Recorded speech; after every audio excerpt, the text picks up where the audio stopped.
Vous avez peut-être déjà vu ce genre de vidéo où on vous montre à quel point il peut être difficile de brûler les calories qu'on ingère quand on mange des aliments de type fast-food, tacos et compagnie. À chaque fois c'est la même chose. Le mec derrière la caméra va s'avaler pour 1500 calories de junk food et ensuite il va passer des heures à faire du cardio pour vous montrer qu'il est très difficile voire impossible de compenser une mauvaise alimentation par l'activité physique. Dans le sens où il faut seulement quelques minutes pour avaler ces 1500 calories, mais en contrepartie, il faut des heures d'exercice physique pour les éliminer par la suite. Et dans cette vidéo, je vais non seulement vous montrer que cette vision des choses est en grande partie erronée, mais je vais aussi vous montrer que ce type de comportement, à savoir faire de gros efforts pour compenser un écart alimentaire, est une pratique qui peut ruiner votre rapport à la nourriture et faire plus de dégâts que prévu sur votre santé mentale. C'est la raison pour laquelle on va tout de suite déconstruire une idée reçue sur la junk food et les repas qui ne rentrent pas dans la catégorie nourriture saine. À savoir qu'il n'y a pas besoin de faire des gros efforts pour compenser un repas de triche ou un fast-food occasionnel. Il y a plusieurs raisons simples à cela. La première, elle tient en un mot, votre métabolisme. Un homme moyen a une dépense calorique quotidienne de 2400 calories, ce qui veut dire que vous allez brûler à peu près 100 calories toutes les heures via vos activités quotidiennes. Donc si vous avalez un tacos de 1200 calories le midi, ce qui représente 50% de votre besoin journalier, eh bien ce tacos va automatiquement se brûler tout seul via les différentes demandes énergétiques de votre corps au cours des 12 prochaines heures. Et uniquement d'un point de vue calorique, un homme moyen aurait la place chaque jour pour 2 tacos complets, et sans que ça n'ait d'impact négatif sur la prise de poids, de masse grasse. Alors en effet, il n'y aurait pas assez de nutriments essentiels dans une alimentation comme celle-là, trop de sel et de graisse de mauvaise qualité également, mais caloriquement parlant, vous n'auriez pas d'efforts supplémentaires à faire sur le plan cardio et activité physique pour brûler vos tacos. Ça, c'était la première raison. La deuxième, c'est tout simplement la suite de la première. Et c'est tout simplement qu'on ne s'engraisse pas aussi rapidement qu'on le pense. Beaucoup de personnes se font de grosses frayeurs en montant sur la balance le lendemain matin d'un écart alimentaire. Et dans ce cas précis, il n'est pas rare parfois de peser 1 kg de plus que la veille et d'en conclure qu'on a pris 1 kg de graisse. Pour autant, c'est une idée qui est complètement subjective et fausse, puisque la plupart de ce poids gagné vient de la rétention d'eau. Pour prendre 1 kg de graisse avec nos fameux tacos à 1200 calories l'unité, il faudrait que vous mangiez un tacos chaque jour, en plus de toutes les calories que vous mangez déjà avec vos repas habituels. Si on part du principe bien sûr que vous mangez 2400 calories par jour en moyenne. Donc typiquement, ce serait un tacos le soir avant d'aller se coucher, après que tous vos repas de la journée aient déjà été avalés. Donc ça commence à faire beaucoup de tacos. Pour rester raisonnable, si vous remplacez un de vos repas sains de la semaine, et que ce repas faisait 800 calories, et que vous le remplacez par un tacos de 1200, vous avez donc fait un écart de 400 calories. Et ces 400 calories représentent en pure théorie 45 grammes de masse grasse. 400 divisé par 9.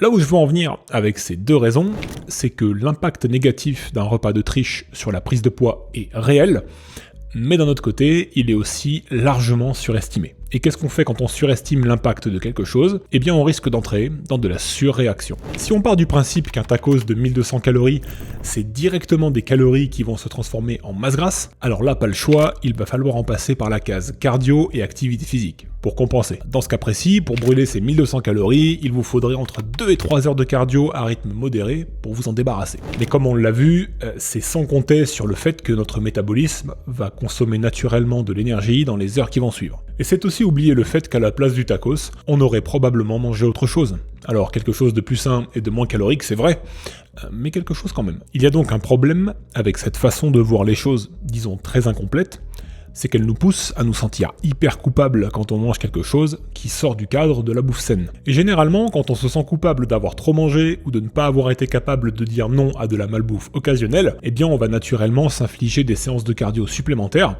et même peut-être des diètes hyper restrictives dans les jours qui vont suivre. C'est là que les choses peuvent rapidement déraper. En fait, ça peut être le départ d'un cercle vicieux. On mange spontanément un truc trop riche en calories, on cherche à le compenser fortement avec des tonnes d'activité physique et d'alimentation draconienne, comme une sorte de punition, et à cause de ça, c'est assez facile de rapidement s'épuiser, de perdre toute motivation, et d'avoir très envie de remanger un truc hyper calorique. Alors à court terme, ça ne veut pas dire grand chose, mais à long terme, ça peut vraiment ruiner votre rapport à la nourriture. Et si j'en parle si bien, c'est parce que je l'ai moi-même vécu dans le passé. passé. Je voyais chaque aliment plaisir comme une erreur de ma part qu'il fallait corriger et je surréagissais avec l'activité physique et la diète. À cause de ça, je n'arrivais plus à réellement apprécier les écarts, par exemple le week-end ou les repas entre amis, et la semaine j'avais une alimentation ultra fade pour compenser que je n'appréciais pas non plus. Et là ça devient de suite assez compliqué de perdre de la masse grasse, de changer son corps, de modifier son alimentation et de faire des choses qui s'apprécient sur le long terme. Et un jour, j'ai dit stop. J'avais mangé un McDo le dimanche soir et je me suis dit demain, fuck it. Tu cherches pas à le compenser, tu gardes ton rythme normal, tu fais pas de cardio ni toutes ces conneries, et tu vois ce qui se passe. Rapidement, j'ai commencé à avoir moins envie de junk food, parce que je n'avais pas surréagi avec des heures de cardio épuisantes qui vident toutes tes réserves énergétiques, mais en plus, j'avais plus de facilité à me modérer lorsque je mangeais ces aliments-là. Et ça m'a permis de revenir à la normale vis-à-vis de la nourriture, d'apprécier la junk food de temps en temps sans me sentir coupable de rien, et de ne pas avoir besoin de chambouler tout mon programme alimentaire et mon programme d'entraînement juste à cause d'un malheureux burger ou un tacos. Mais tout ça ne veut pas dire qu'il n'est pas nécessaire de faire quoi que ce soit pour compenser la malbouffe. La seule chose, c'est de mettre en place des façons de compenser qui vont être appropriées à la quantité de calories qu'on cherche justement à compenser. Pour reprendre l'exemple qu'on a choisi tout à l'heure, où on remplaçait un repas sain de 800 calories par notre cher tacos de 1200 calories, et où l'écart, le surplus, était de 400 calories, et bien dans ce cas précis, l'effort à faire n'est pas si important que ça, et ne justifie en rien de faire des heures de cardio. Pour compenser ce type d'écart léger, il suffit simplement de modérer un peu les glucides sur la journée suivante par exemple. Ou alors, on peut aussi augmenter très légèrement l'activité physique qu'on fait, mais sans excès. Par exemple, passer de 5000 pas dans la journée à 7000 sur une journée spécifique. Rien qu'avec ces deux paramètres, il est assez facile et rapide de compenser énergétiquement les 400 calories de trop. Une autre approche, et c'est celle que j'affectionne le plus depuis des années, c'est de faire une journée de jeûne complète le lendemain des écarts. Pas de repas le matin, pas de repas le midi, juste un repas du soir. Ça permet aux organes de se reposer un petit peu suite aux écarts, le système digestif, surtout si ces écarts ont été importants, et ça compense tout le surplus calorique qui a été ingurgité.